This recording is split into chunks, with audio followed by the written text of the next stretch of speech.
ആലപ്പുഴയിൽ നവജാത ശിശുവിനെ കൊലപ്പെടുത്തി കുഴിച്ചുമൂടി. നമസ്കാരം, കൊട്ടാരക്കര മീഡിയയിലേക്ക് സ്വാഗതം. ആലപ്പുഴയിൽ നവജാത ശിശുവിനെ കൊലപ്പെടുത്തി കുഴിച്ചുമൂടി. ആലപ്പുഴ ചേർത്തലയിലെ പൂച്ചാക്കൽ സ്വദേശിയായ യുവതി പ്രസവിച്ച കുഞ്ഞിനെയാണ് കൊന്നു കുഴിച്ചുമൂടിയത്. യുവതി അവിവാഹിതയാണ്.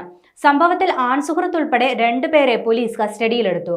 തോമസ് ജോസഫ്, അശോക് ജോസഫ് എന്നിവരെയാണ് കസ്റ്റഡിയിലെടുത്തത്. കുഞ്ഞിനെ കുഴിച്ചിട്ട സ്ഥലം കണ്ടെത്താൻ ഊർജിതമായ അന്വേഷണം നടക്കുകയാണ്.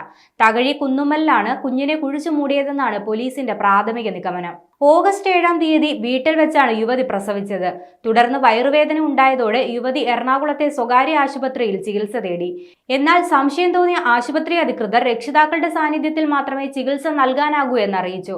തുടർന്ന് രക്ഷിതാക്കൾ ആശുപത്രിയിൽ എത്തിയതോടെയാണ് യുവതിയുടെ പ്രസവം നടന്ന വിവരം പുറത്തറിയുന്നത്.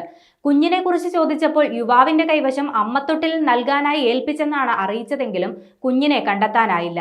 പിന്നീടാണ് കുഞ്ഞിനെ കുഴിച്ചു മൂടിയതാണെന്ന് യുവതി സമ്മതിക്കുന്നത്.